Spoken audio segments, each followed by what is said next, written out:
Hi, Ma'am Nasor. My name is Ma'am Shi Abisu, ang inyong countryside, Ma'am Shi BA. For our today's vlog ay mag-i-inject tayo ng ating piggy dahil nagkaroon po siya ng greasy pig na sakit. So, isa sa mga recommendation na bigay sa atin ng ating spine technician is ito po, itong gabi to, Robepen strip. So, 1 ml per 10 kilograms ng piggy. So, yun po.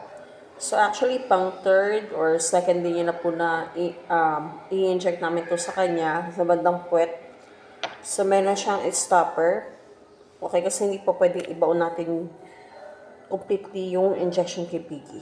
So, yun ang gagawin natin. So, ito po. Minekos-mekos ko lang siya, minix-mix ko lang siya kasi nag-stock up yung meds sa kanya. So, yan po. So, ganyan lang siya. Potion. It's not potion, it's medicine of piggy.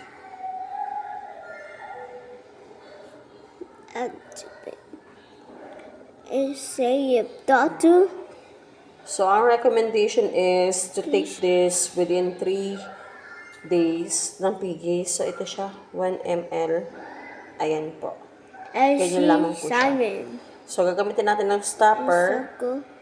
Triangle. Kasi para hindi completely bumaon kay piggy yung karayon. Yun po. Punta tayo kay piggy. Tagalan ng oras yan. Piggy! Yan na si Piggy. Piggy! Kung naisip sa kluban niya. So, ayan. Educate na si Piggy. Hangat mo na pa. Ito, ako maghahawak.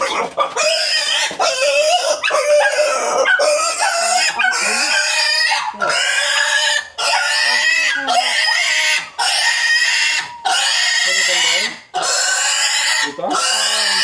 Oh, ganda naman ang napot.